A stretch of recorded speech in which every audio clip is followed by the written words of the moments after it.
Hello everyone. तो स्वागत है आपका एक नई वीडियो में। प्रीवियस वीडियो में हमने करा था इलेक्ट्रॉन की डिस्कवरी कैसे हुई थी और प्रोटॉन की डिस्कवरी कैसे हुई थी। इलेक्ट्रॉन की डिस्कवरी जे थॉमसन ने की थी, प्रोटॉन की डिस्कवरी अर्नेस्ट रदरफोर्ड ने की थी। आज हम करेंगे जिसमें उन्होंने कुछ एक्सपेरिमेंट परफॉर्म किए थे। जैसे जे थॉमसन का एक्सपेरिमेंट अगर फेल हो गया तो उसके बाद अर्नेस्ट रदरफोर्ड ने नया एक्सपेरिमेंट किया था। अब इसके बाद एक थर्ड साइंटिस्ट आए थे जिनको रदरफोर्ड का एक्सपेरिमेंट सुटेबल नहीं लगा, उन्होंने उसमें फर्दर मॉडिफिकेशन करना चाहिए। तो उन साइंटिस्ट का नाम था बोहर। अब उनको ऐसा इसलिए लगा क्योंकि जब उन्होंने मैटर के साथ किसी रेडिएशन को इंटरेक्ट कराया तो उन्हें कुछ इन्फॉर्मेशन मिली regarding the structure of atoms and molecules. तो इसलिए फिर उन्होंने फर्दर अर्नेस्ट रदरफोर्ड के मॉडल को मॉडिफाई करना चाहा। तो उनके पास दो ऑब्जर्वेशंस थी। सबसे पहले उनकी ऑब्जर्वेशन थी कि जो इलेक्ट्रोमैग्नेटिक रेडिएशन होती है वो डुअल बिहेवियर शो करती है। मीन्स वो एज ए पार्टिकल भी बिहेवियर शो करती है और एज ए वेव भी बिहेवियर शो करती है। और यही एक्सपेरिमेंट से उनको एटॉमिक स्पेक्ट्रा के बारे में पता चला था। तो अब हम बारी बारी से पहले डिस्कस करेंगे, नील्स बोहर के मॉडल को जानने से पहले हम बारी बारी से डिस्कस करेंगे कि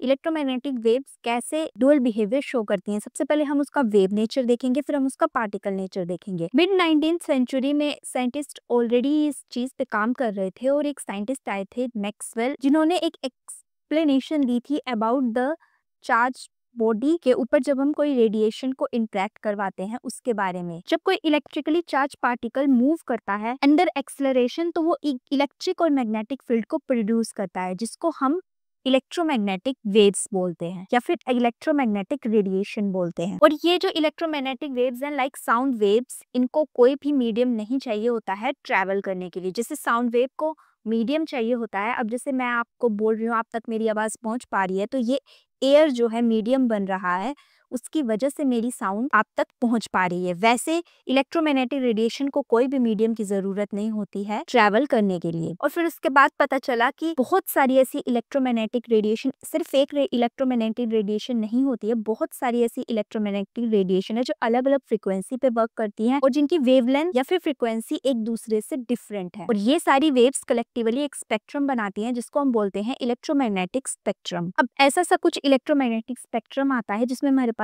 gamma rays, X rays, UV rays, IR rays, microwave, FM और लॉन्ग रेडियो वेव्स होती हैं। ये अलग अलग फ्रिक्वेंसी पे काम करती हैं। जैसे जो हमारा यहाँ पर ये वाला रीजन आता है, ये 10⁻15 हर्ट्ज पे रीजन आता है जिसको हम विजिबल रीजन भी बोलते हैं। और ये ही एक ऐसा रीजन है जिसको हम देख सकते हैं। बाकी के ये सारे रीजन को हम एज सच देख नहीं सकते, सिर्फ विजिबल रीजन की इलेक्ट्रोमैग्नेटिक रेडिएशन को ही हम अपनी आइज के थ्रू देख सकते हैं। बाकी रेडिएशन के लिए हमें इंस्ट्रूमेंट की जरूरत पड़ती है उसको डिटेक्ट करने के लिए। और अलग अलग यूनिट्स जो है वो अलग अलग रेडिएशन को रिप्रेजेंट करती हैं। जैसे फ्रीक्वेंसी की यूनिट होती है, ऐसा यूनिट होती है हर्ट्ज। और वैक्यूम में हमारे पास ये सारी इलेक्ट्रोमैग्नेटिक रेडिएशन वेवलेंथ को छोड़कर सेम फ्रीक्वेंसी से ट्रैवल करती है, मीन सेम स्पीड से ट्रैवल करती है, जो होती है 3 × 10⁸8 मीटर पर सेकेंड। इसी स्पीड में सारी फ्रीक्वेंसीज जो है वो वैक्यूम में ट्रैवल करती हैं। ये इसको हम बोलते हैं स्पीड ऑफ लाइट। ये वैल्यू आपको बहुत सारे फॉर्मूलाज में भी यूज होती है और इसको रिप्रेजेंट किया जाता है सी से, और फ्रीक्वेंसी को रिप्रेजेंट किया जाता है म्यू से, और वेवलेंथ को रिप्रेजेंट किया जाता है लैम्डा से। तो ये तीनों मिलकर एक फॉर्मूला बनाती हैं which is C is equal to mu lambda. Means speed of light is equal to frequency into wavelength of light. अब हम इसको, अगर हमें किसी भी न्यूमेरिकल में स्पीड ऑफ लाइट पूछी जाए तो हम डायरेक्टली फाइंड आउट कर सकते हैं। अगर वेवलेंथ पूछी जाए तो ये C अपॉन फ्रीक्वेंसी हो जाएगा वेवलेंथ, और अगर हमें फ्रीक्वेंसी पूछी जाए तो हमारे पास C अपॉन लैम्डा हो जाएगा। अब ये तो हो गया हमारे पास wave nature of electromagnetic radiation. अब अगर मैं बात करूं पार्टिकल नेचर की, अब पार्टिकल नेचर को समझने के लिए एक हर्ट्ज साइंटिस्ट थे जिन्होंने 1887 में एक एक्सपेरिमेंट परफॉर्म किया जिसको हम फोटो इलेक्ट्रिक इफेक्ट भी बोलते हैं। उसमें उन्होंने एक वैक्यूम चैम्बर लिया, उसके अंदर उन्होंने मेटल को रखा और यहाँ पर उन्होंने डिटेक्टर को लगाया और उसको एमीटर से लेकर बैटरी से आपस में जोड़ दिया। फिर उसके बाद जब उन्होंने इस मेटल सरफेस पर लाइट स्ट्राइक करवाई